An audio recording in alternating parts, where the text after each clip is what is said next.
Hi, everyone. Thank you very much for coming. For those of you who don't know me, I'm Logan Nichols. I'm the research director here at MCI. And I see a lot of familiar faces and names, but for those of you who are new, this is MCI's Lemonade Stand.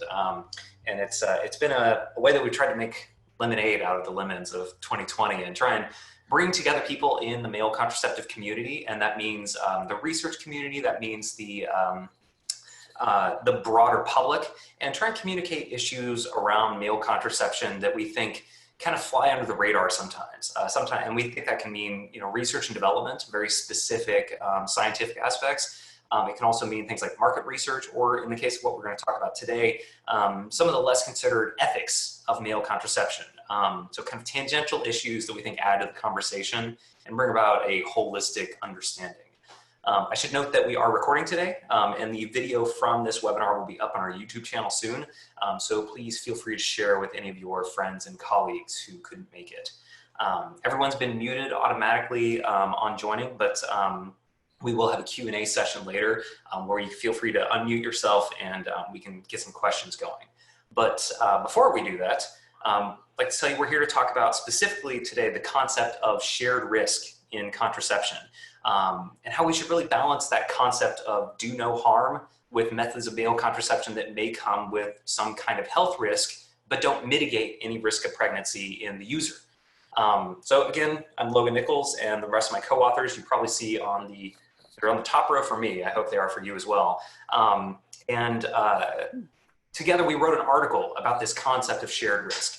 And I'd like to take a second to have everyone that was on that article introduce themselves. And I'm just going to start with the closest person on my screen, which is Gina. Gina, would you please give a quick introduction? Yeah, thanks, Logan. Hi, everybody. I'm Gina Campelia, and I am at the University of Washington in the Department of Bioethics and Humanities. My background's in philosophy, but I've been doing clinical ethics consultation in a couple of the medicine hospitals for 4 years now. So that's, and my background in philosophy is particularly in largely feminist theory and virtue ethics and care ethics, which is a lot of what came into this article. Thanks. Carmen? Hi, everyone. My name's Carmen Abbe, and I'm a current medical student at Elson S. Floyd College of Medicine in Washington. And prior to medical school, I was a research coordinator in research on hormonal male contraceptive methods. Awesome. John? Oh, good afternoon, everybody. My name's John Amory. I'm a researcher here at the University of Washington in male contraception, and I had the pleasure of working with the others who you just met on this project. Awesome. And Evie? Hi, my name's Evy McElmeel, and I am an attorney. I was a nurse practitioner when I first in the state of Washington when they first started for 20 some years, and then I went to law school. And what I do is work with plaintiffs for the most part and people that have that need help. And I was asked to look at sort of the legal issues with shared contraception, which is a very interesting idea to me. And so I was glad to be part of this. Awesome. Thanks, everyone. So we thought that what would be a nice primer for this is to share some slides around the concept of shared risk, which John has been so kind as to put together. And we thought that would give you kind of a primer on the topic and what we kind of propose as the idea of shared risk. John, you want to take it away? Yeah. Can you all see these slides? Uh-huh. Super. I want to begin with a little bit of background that maybe some of you know, and that was the premature stopping of the WHO study using testosterone and norethindrone enanthate because of side effects, essentially. And it really led the whole field, I think, to stop for a moment and consider the issue of adverse effects, and then also the ethics of continuing studies or doing studies for male contraception. And so that led to some discussion, and I think this project is a first step into addressing the issues that were raised by that discussion. When you think about it, male contraceptives are pretty unique. And what I said here, a singular ethical situation. So usually as a physician, when I prescribe a medication to someone, I'm thinking, well, they're going to benefit from it and that the benefits are much greater than the risks. But the benefits and the risks are all directed towards the user. For example, if someone comes into the hospital with pneumonia and I give them antibiotics, I'm thinking they're going to benefit from the antibiotics and they're going to have a small risk of an adverse response to the antibiotics, but the benefits are much greater than the risk. Both the benefits and the risk in that instance accrue to the user, the recipient of the medications. Classically, in the field of contraception, we thought, well, female contraception is a perfect example of this dynamic. A woman comes in, she's of reproductive age, she's sexually active with a male partner, she's interested in avoiding an unintended pregnancy, so we think we'll prescribe her a contraceptive. She's made aware at that juncture of the potential risk, in particular the risk of blood clots that could be occasionally, thankfully rarely, fatal, but we think that the benefits in terms of preventing unintended pregnancy exceed the risks to this individual. Male contraception is different. So if you're talking about a long-acting reversible male contraceptive, in that case, the physical risks of the intervention, side effects, things like depression, potentially blood clots, they're going to accrue to the user, in this case the male partner, whereas the benefits are going to accrue to the female partner, specifically the benefit of prevention of unintended pregnancy. So this is fairly unique if you sit back and think about it. It's hard to imagine other situations in medicine where we give a medicine to one person to prevent an issue or in another person. We've thought a lot about this. We can't really think of too many things that are similar to it in medicine, which makes it challenging but also interesting. And that's where we got this group together to think about how do you examine this particular ethical situation that surrounds male contraception. So we decided we needed some new ethical framework to think about the risks versus benefits of a male contraception given this situation. And that's where Gina was extremely helpful. So thank you, Gina. And if you want to chime in at any point, we only have 5 or 6 slides, so we might just go through them and do questions at the end. But Gina taught us all about the concept of shared risk. And this is an idea that is founded in care ethics, which is this notion that humans are all interconnected and that risks are not necessarily the province of one person. That if you were in a couple, you might be willing to take on risk to prevent an outcome in someone to whom you were connected. And so we defined this in our paper as shared risk, and this is the sum of the risks to both members of a sexual dyad that's associated with contraceptive use by either or both members. So in that sense, and I'll show you on the next slide here, if you're in a relationship and the female partner decides to take a contraceptive, well, you can see here on the graph in the pink that her risk of death per million user years, and this is mostly death based from myocardial infarction or thromboembolism, such as pulmonary embolism, her risk is a little less than 8 per million user years. So in our new concept of shared risk, well, the risk to both partners is also just under 8 per million user years. Now, this has traditionally been justified in the field of contraception because the risk to the woman of death from an unintended pregnancy is actually higher. And of course, the shared risk is the same. If you think of a male contraceptive then, you could say, well, I certainly don't want the risk to be higher to the dyad, but if you look on the far right, you might argue, as we do in the paper, that if a male contraceptive had a risk that were at the risk of a female contraceptive or lower, then it would be ethically justified using the concept of shared risk. Moreover, if you had a male contraceptive that was associated with a really reduced risk, let's say hopefully as low as 1 death per million user years, you would actually be reducing the risk to the couple, the shared risk, by over 90%. So that's a very preliminary look at this idea of shared risk. Obviously, when you're talking about risks, you need to think about the specific intervention. We used oral contraceptives in our analysis. That's where the best data was, and that's what is still the most commonly used form of female contraception. So we didn't compare it to LARCs. Those do have a lower risk because of the lower dose of hormones. So you could maybe recalculate based on that. We didn't talk about the idea that both partners are using a contraception. Obviously, that increases the risk a little bit of contraceptive use, but potentially decreases the risk of unintended pregnancy. And we didn't at all consider non-physical benefits to a male partner. For example, the prevention of unwanted paternity, the need for child support. Those things I think will need to factor in down the road.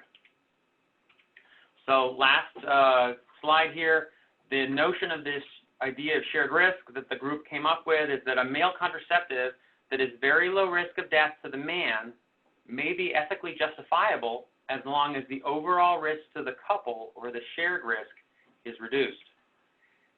We're hopeful that this ethical framework of shared risk may provide a starting point for companies and regulatory agencies such as the FDA who are contemplating development and approval of male contraceptives. Because as I mentioned at the beginning, this is a fairly novel situation. This is a starting point. We still need to think about other things. In particular, we're interested in examining what the acceptable risk thresholds to potential users, the men in this case, and the user partners are. We don't have very much information about that. There's a fair amount of information in the literature about are men interested in a male contraceptive, but nobody's really asked them, are you still interested if there's a 1 in a million risk of death?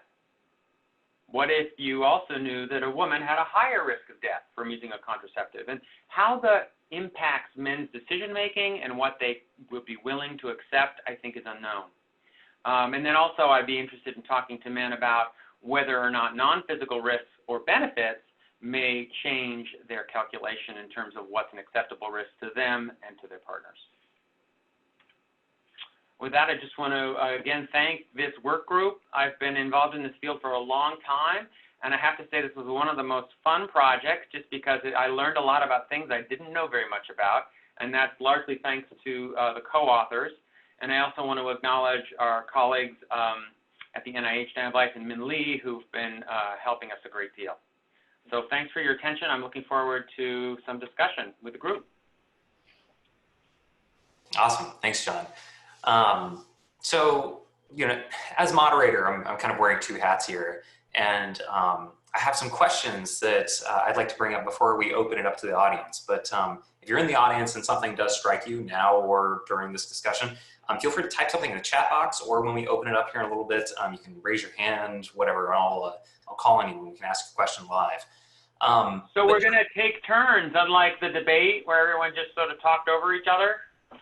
Everyone can shout as loud as they like, but the loudest voice wins. So there's something that you brought up at the end there that I do want to touch on. You know, so women don't suffer the health risks of unintended pregnancy, and men obviously don't get pregnant and therefore aren't subject to the same health risks. But we know that men are affected by unintended pregnancy in ways that are non-physical, you know, from an economic or a social perspective. So what sort of risks of unintended pregnancy are we missing here for men or for women? And what's needed to develop a holistic understanding of risk as it relates to contraception and unintended pregnancy? Gina, will you start us off? Sure. Yeah, I think, I don't know if I can say a whole lot about all of the specific risks and benefits that we're not yet considering. I think there are a lot of things we kind of thought about putting into the paper, some of which John mentioned in his presentation. I think what's challenging in medicine is that we have a tendency to think about risks and benefits that are medical risks and benefits. So what are the side effects of certain medications? What's potential longevity? And you know, I work in the inpatient setting. A lot of it is around discharge from the hospital. What are potential discharge options, and where can patients go, and so forth. And there, we need to kind of, I think, refocus to a more holistic perspective here, which are what are the risks and benefits as users see them, as people in sexual dyads where one partner might become pregnant. And that is, I think, bringing in the benefits of choice and control and determining when one becomes a parent, if one becomes a parent, right? Those benefits are hard to understand or quantify in our medical position, and likewise the risks of unwanted parenthood, or some of the social factors that come about from taking on the responsibility of having a child. There's so many things there to think about, and I think that's a lot of what further work and research with the potential users would kind of help us flesh out. Yeah. John, would you like to add anything onto that? Oh, sorry, John, I can't hear you. Yeah, I did it again. I apologize. I agree with Gina completely. I am very interested in talking to men about this because I don't think we really understand what men are thinking and how they would respond to different circumstances. As someone who prescribes female contraceptives, I'm sort of reviewing those slides we went over. We just talked about the average woman. Not all women are average. There are women who have more side effects from their available contraception. There are women who can't safely take available contraception.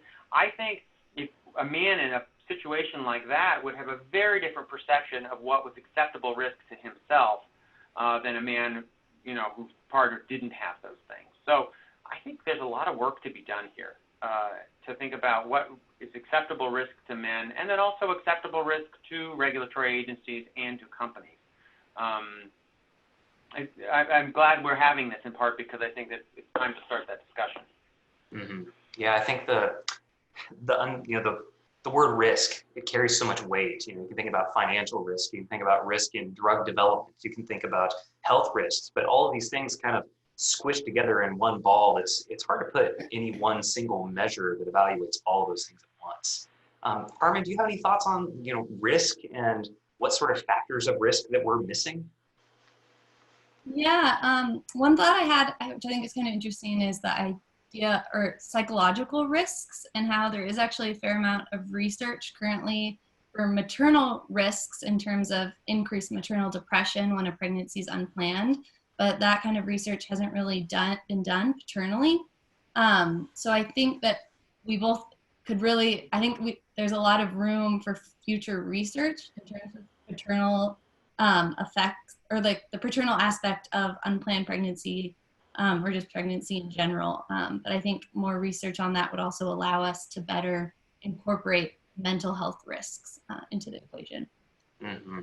Certainly. Evy, do you think there are any risks that we're missing? Anything we need to add into the holistic understanding of what this really means for unintended pregnancy and contraception? I think of it in different terms rather than side effects from the medication. I'm looking at these more as a responsibility to the child. And to me, that's key in all of this, in that, it used to be, I'm old. I was raised in an area of home for unwed mothers. I mean, in Seattle, there were several homes for unwed mothers who went to these places all by themselves, cut off from their families, have a baby, the baby disappears, the woman goes goes back into society, and the guy is never talked about, heard about, thought about ever. And to me, that's just a huge thing, and it's a responsibility issue, and that's something that needs to be explored too, in terms of legally, that's sort of my 2 footnotes are that, legally the male has a responsibility and it needs to be enforced. But it's broader than that to me, because sex is, it's probably not more prevalent than it was when I was growing up, but it seems like it is. And it's something, again, males haven't really stepped up to the plate fully to accept responsibility if they don't feel like they want to or don't want to get involved, or rape somebody. I mean, all of those things happen, but that's my perspective on it. So yeah, I think that responsibility piece is something that we hear a lot. And I think about that it's maybe sex is more or less common, but it's certainly more kosher to talk about it in public and to talk about sexual acceptance and acceptability and sexual pleasure and desire as well. And I think that all of those factors really destigmatize the conversation. And that's the first step in bringing men into contraception, is making it okay to speak about. And I think that there's still a long way to go with those things, but I do think that the steps are there, and I appreciate your comments there. So the next question that I had for the panel then was, how can the concept of shared risk be used by different stakeholders to really advance male contraception? I'm thinking about stakeholders here that are academics or researchers or developers, or even advocates, people just in the general public, or regulatory agencies. Who can use this concept to advance male contraception, and how might they be able to do it? I'll call on John first to kind of mix things up here. Yeah, good. I think that's key, and I'm curious if there's anybody in the call who either has worked at a regulatory agency or is currently working at a regulatory agency who's willing to sort of give us some perspective on that. I'm just imagining, I'm at the FDA and someone does a study and shows that this male contraceptive is 99.9% effective, but it's associated with a 5 deaths per million user year rate of harm. What do I do with that as an FDA regulator? I don't think there's any sort of precedent for anything like that. And they would have, I think they might struggle with that. Is it something that they would approve? Is there somebody who has a comment on that? Let me comment on this. Georg University of Minnesota. So I have, I've had, a pre-IND meeting with the FDA some time ago about this compound we were working on with Joe Tash on called gamendazole. And so a couple of comments there. I found the FDA was really listening to what we had to say. They were very supportive. They answered all of our questions. Min Lee, Diana Blythe were on the call. And it really seemed to be like a general meeting about a new drug application. So they didn't really, I guess, express that there were, specific requirements. The discussions we had was more around what's the appropriate animal model. We said we had data in mice, rats, and rabbits. And then there was the question, would the dog be, this is usually, like you have a rodent and then you have the non-rodent, which is the dog. And if that's a good model, they seem to be happy with that as a model. We were kind of thinking, oh, they're going to say non-human primates, but they didn't say that. And so I think we have to maybe, so that's one thing. So I felt that they were very supportive of the general concept and were trying to help us. Okay, help us in terms of, you got to deal with, basically they said you need to deal with the compound and you need to do all the appropriate toxicology studies. And we had done a lot of those already non-GMP. So that was one thing. The other thing I wanted to comment on, John, is that, when you do a phase 1 and you have done phase 1s, you're not going to have 1 million people. Right? I mean, you're going to have maybe 30, 35 people. And this is the same thing that we're seeing with the vaccine right now. You have a limited number, and how do you argue, this million, user years? I mean, that's going to be phase 4, probably, right? I mean, it's not phase 1, it's not going to be phase. So while I like the concept in principle, but I think it's going to be difficult to predict in a sense, that you're going to achieve that, and you're only going to get to that number when you really have widespread use. So those are my 2 comments. So I found that the FDA seemed to be almost, I guess, enthusiastic about the whole concept, and they didn't put any major obstacles in the way. But of course, this was just a pre-IND meeting, so they may, do things differently in an actual IND meeting. And then, of course, it's going to be very hard, how good is your compound that you're bringing in, that it would be within that threshold that you just educated.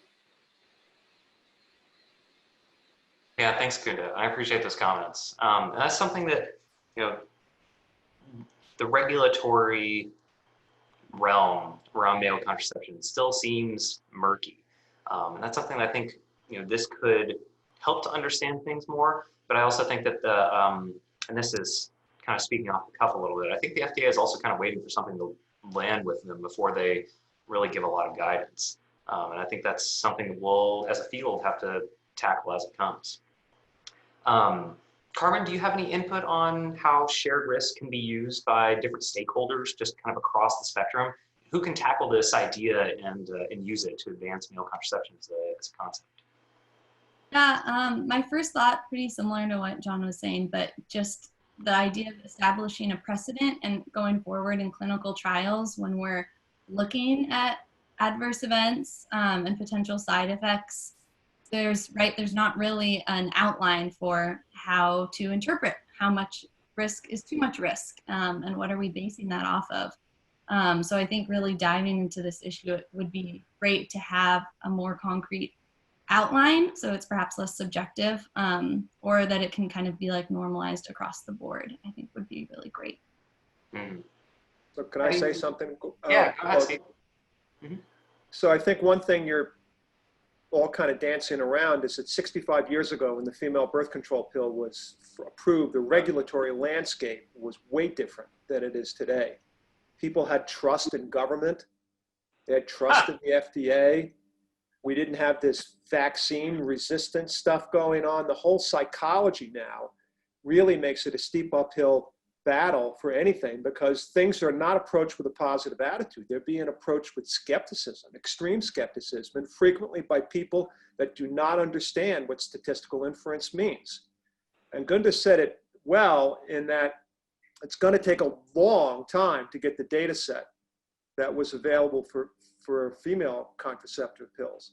And you look at the way that developed, and that was an iterative process where the dose of hormones steadily went down as more and more information came in.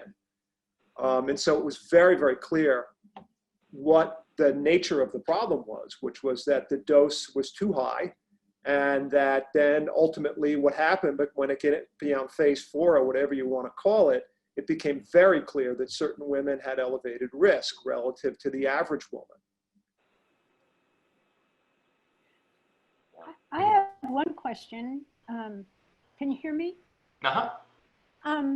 I was just thinking, just as we were talking, is there any connection between organ donors and people, who are altruistically giving a donation and male contraceptive? I don't have any idea if there's even any ground, equal ground in that or not, but it seems to me that organ donation must carry a risk, and it's accepted, and it's an altruistic thing most of the time, I assume, and there's no real benefit to the donor, and yet it's approved all the time, it seems to me. So I don't know if that's even something to think about or talk about, but it just occurred to me as we're talking.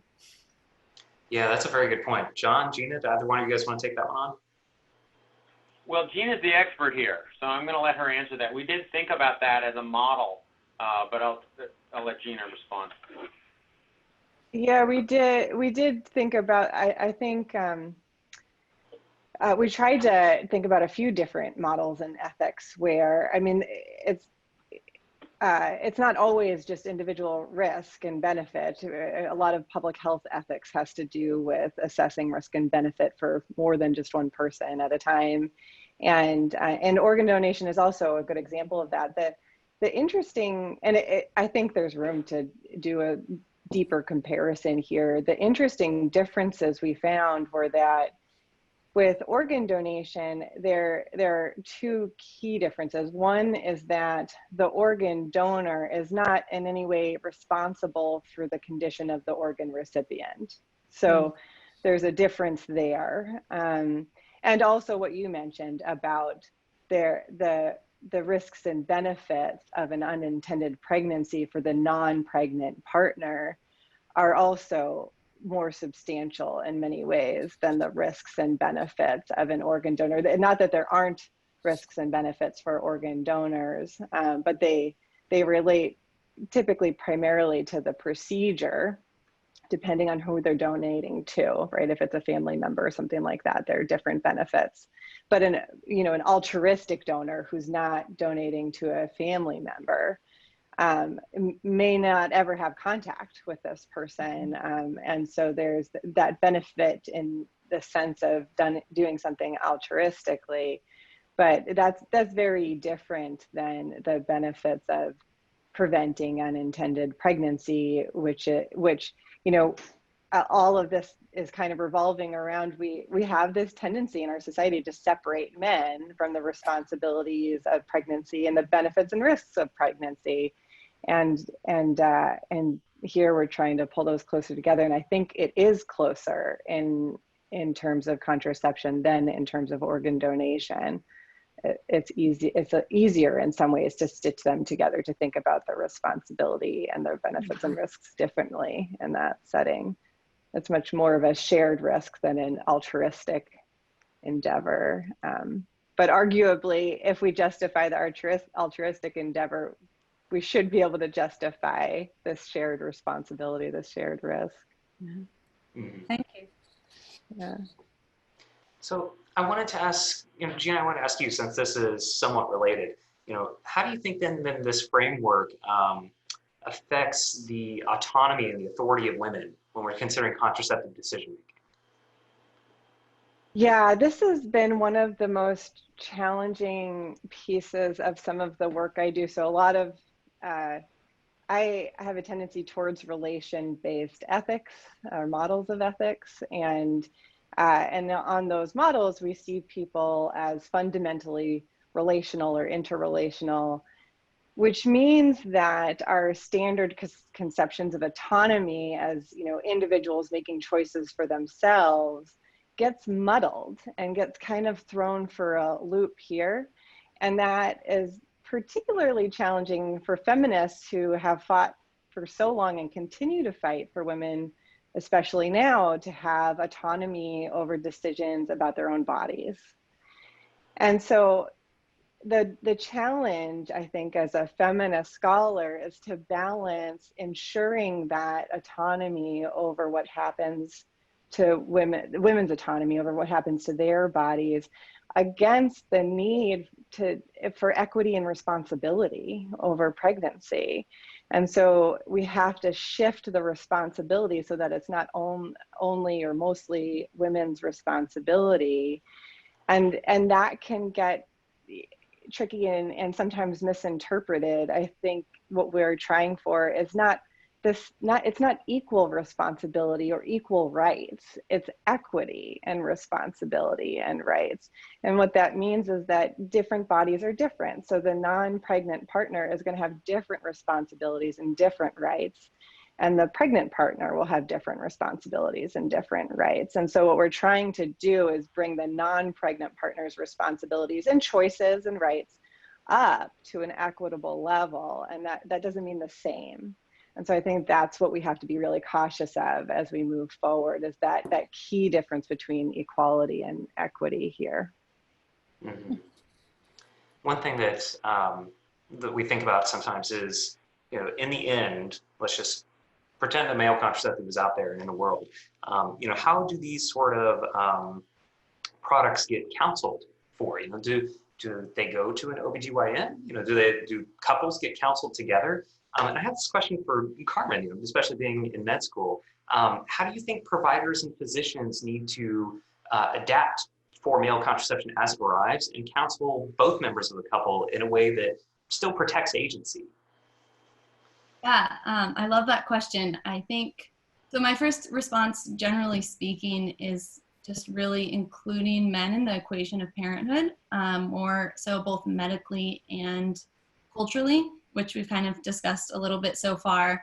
And I see that kind of on two levels. There's the individual, and then there's couples. So as, for example, on the individual level, especially speaking as a medical student, I would love to not just learn the importance of asking women about family planning, contraception, if they're interested in getting pregnant, but when a man is in for an appointment, the importance of asking him about contraception and if he's planning to enter parenthood or not interested in entering parenthood anytime soon.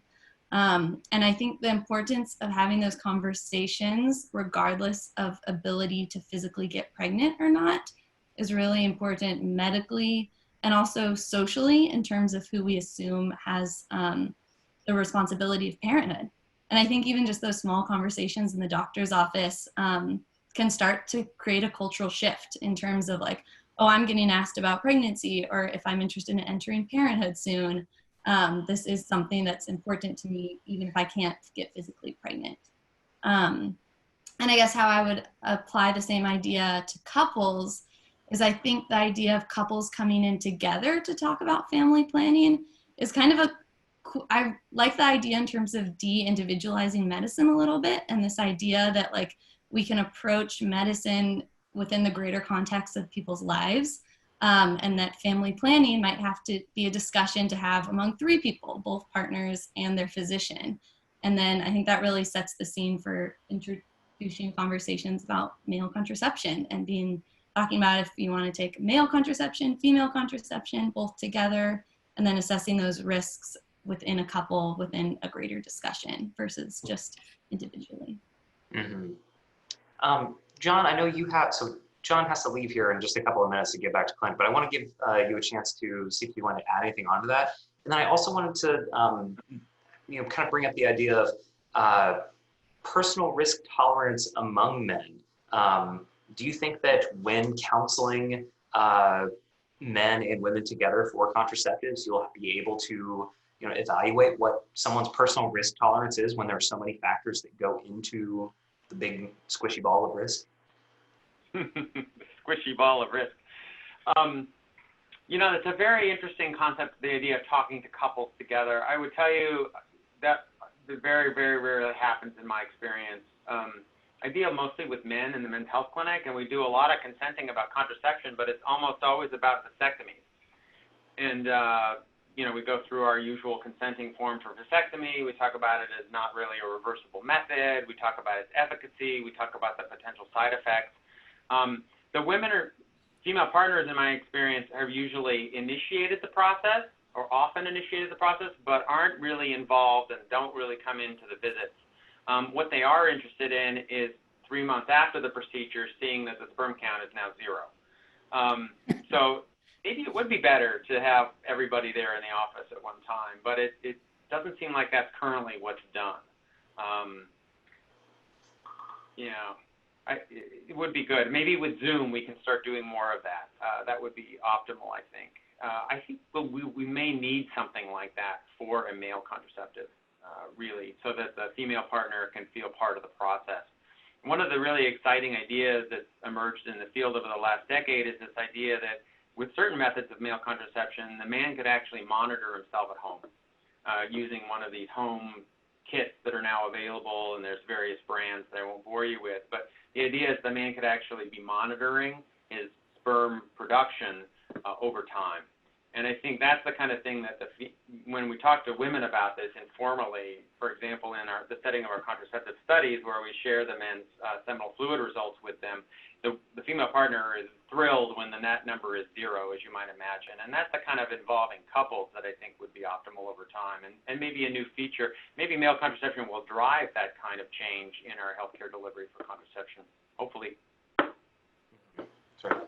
All right, John, I know you have to well, we'll let you go. Speaking of taking care of patients, I gotta run. I just want to say thank you to everybody for your interest in this and for your attention. If anybody has any thoughts, please email me or any of my co-authors. It's great that we're talking about this stuff. Awesome. Thanks, John. So while John hops off, Evy, I had one question for you also before we kind of open it to the floor. What sort of legal complications can male contraceptives create? We know that as it relates to drug companies and serious negative health effects, that contraception can be a hot button area. But will male contraceptives be different than female contraceptives? And are there other areas of litigation that might surprise people?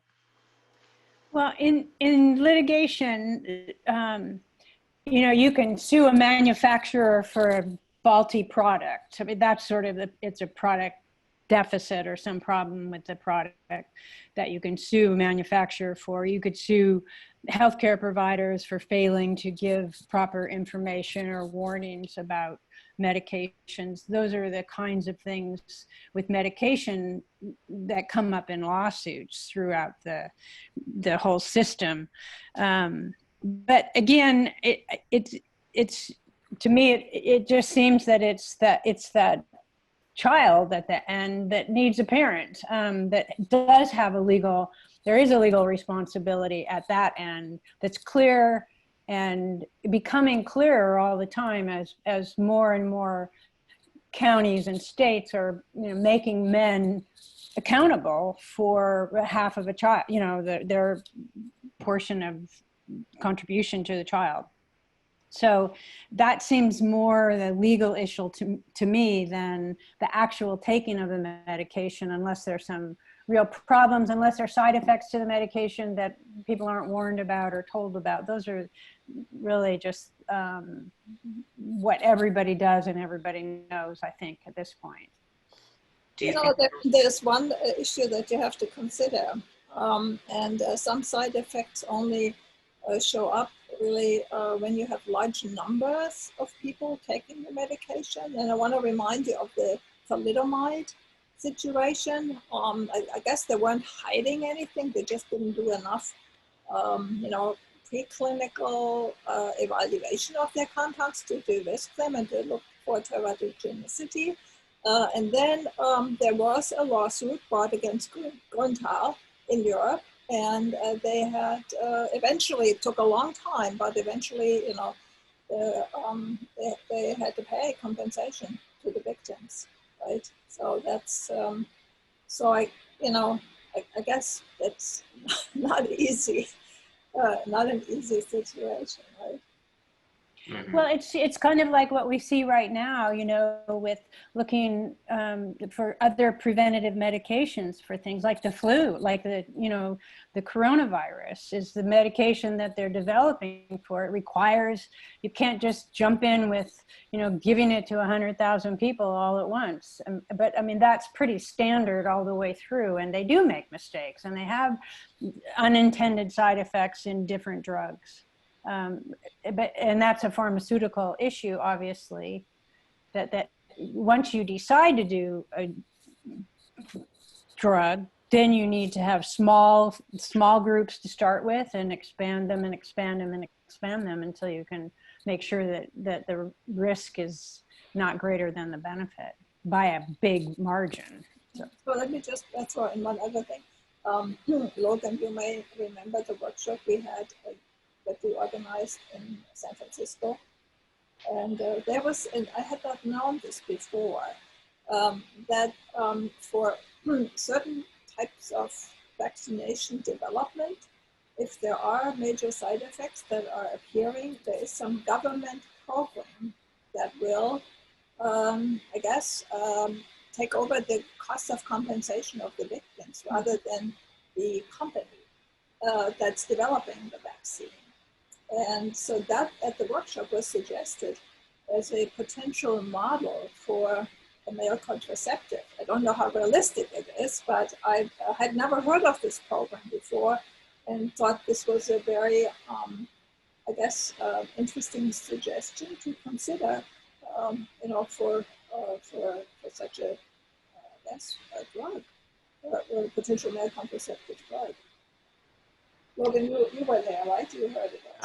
Yeah, there are a lot of learnings from the vaccine space. Just the parallels being that, you're treating a very young, very healthy population for a very long time with something.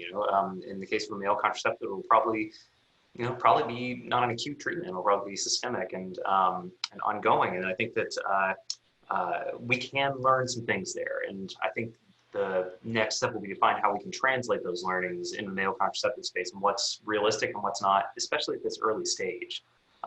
We can all hope for a male contraceptive fund that's similar to that vaccine fund in the future, but we'll see what the near future holds.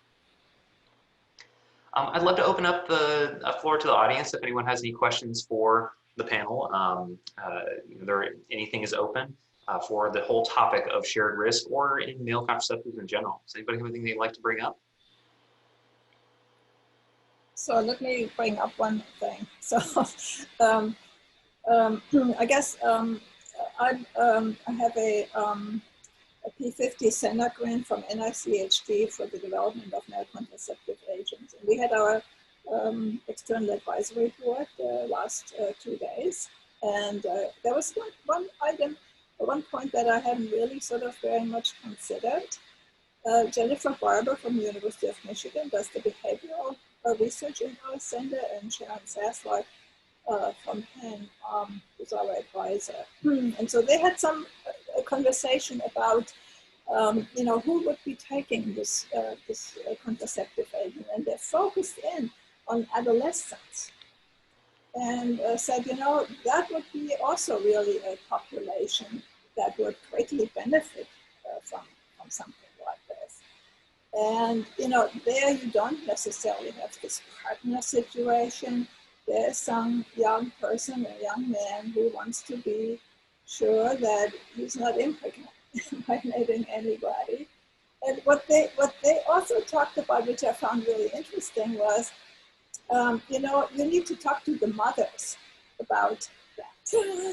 You know, they might be really enthusiastic about it, but they also, you know, you would need to target them in some ways. And so there was this suggestion made that perhaps, you know, one should do a questionnaire or should, I guess, talk to these mothers and see what their attitudes are, because they would control much of that.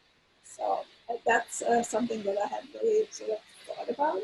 But of course, it's this very young population that really doesn't want to get, you know, into that kind of difficult situation when you're so young. And then, of course, you know, also you have to think about men who are not coupled and women who are not coupled, and you still want to do, you know, that you want this contraception to be efficacious and reversible. So it's just one other aspect that I wanted to throw out that we haven't touched on. Yeah, I think that I've had multiple conversations with people, including Heather from MCI. You know, I have he will be 2 years old now. I have a son that I'm thinking about, you know, whenever he gets to be of reproductive age. You know, the thing that Heather sometimes says is, you know, she also has a young son that says like, well, just slap him on the back and give him a condom and say good luck. And you know, we want to change that paradigm to where, you know, young boys and men have options that make sense. And I think that parents are a key piece of this. And I think that, you know, while there is a focus on coupled men being the first and, you know, most important users of male contraception because these products are unlikely to retain STI preventative activity on the first generation, I do think it's important for us to consider those young users, because when it comes down to it, some users may not find that terribly important. You know, they may still choose to use condoms for STI prevention, but then be contracepting through another method to increase the efficacy. I think providing these options is important, and I also think that education is really important. Bringing men into the fold, young boys into the fold for what contraception is, what the options that are out there are. Men are not generally well educated around these things, and I think that's very important. Gina, Carmen, Evy, do you guys have anything to add around that piece or around the education part of male contraceptives? Yeah, mine just quick first thought on that in regards to education is just that I think a lot of adolescent men, if they are choosing to use condoms, aren't aware of the high failure rate with normal use, which is, I think, a huge issue for adolescent women, which is why a lot of women choose to use condoms less an alternate form of birth control. But even just education on efficacy of condoms, I think, could make a huge difference in just kind of the understanding of birth control. Mm-hmm. Yeah, I'll just second that. I think, you know, women and girls from a very young age learn about their responsibility and have conversations around contraception. I mean, sometimes very young, I think in some ways much younger than men and boys. And so changing that dialogue so that responsibility is shared and understood and through the lens of choice too, you know, not just responsibility, but giving adolescents options around this seems like a really good place to start thinking about how to expand this education, how to expand this framework. And I think maybe in a lot of ways, especially adolescents are ready for it, ready for thinking in non-individualistic, non-stereotypical gender role type ways. And so that could be a really, thinking about talking with adolescents and their parents about these options could be a really great way to move forward with this, especially because in this framework, we keep talking about couples, but we really mean sexual dyads. And so thinking about shared risk for adolescents and anyone who's not in a long-term partnership or in multiple long-term partnerships, I mean, it should apply there too. And I think the folks who are in those relationships can help expand what this means, I think. Mm-hmm. I see we have a question from the chat. From Corey. It says, I think the largest issue concerning male contraceptives once widely available is reproductive and sexual coercion. Any views? Corey, if I'm right, you're thinking about either reproduction, pregnancies that occur without the knowledge of one partner or against the consent of one partner. Yeah, so for instance, you would have, well, these days, maybe a female saying that they were using contraceptives when in fact they weren't, without the male having known, or vice versa. A male may disclose that he was using contraceptives when in fact he wasn't, in order to just, follow through with the act. So that was one of my largest concerns. So either reproductive, meaning that they wanted to get their partner pregnant without them knowing, or sexual, they want to get their partner in bed without, while not disclosing the accurate information. Yeah, either one of you want to take a shot? Yeah, don't have sex with anybody you don't trust. I mean, you're talking about Hollywood kind of stuff, right? Where one or the other parties decides they're going to produce a baby so that they can tap into whatever the fortune is the Hollywood star has from whatever perspective. That kind of a thing. And in a case like that, people are having sex where they don't really have reason to think that they should be trusting the respective party, aren't they? In a lot of cases. Yeah, Jennifer Barber reported her results, of her research that she did. She had over 1,000 women in Michigan reporting their sexual life, on a daily basis and so forth. And she did find also quite a bit of coercion that was happening. And so it's not something that's, just sort of in the celebrity world. It's apparently also quite real in the lives of, everyday women. So, and in particular, it was shown in abusive relationships that there was coercion. So it's a real problem, I think. And yeah. And my question roots from 12 years as being medical personnel in the Navy. So that's kind of the perspective that I was thinking of when I asked that, because there's a lot of sexual interaction without any trust or anything.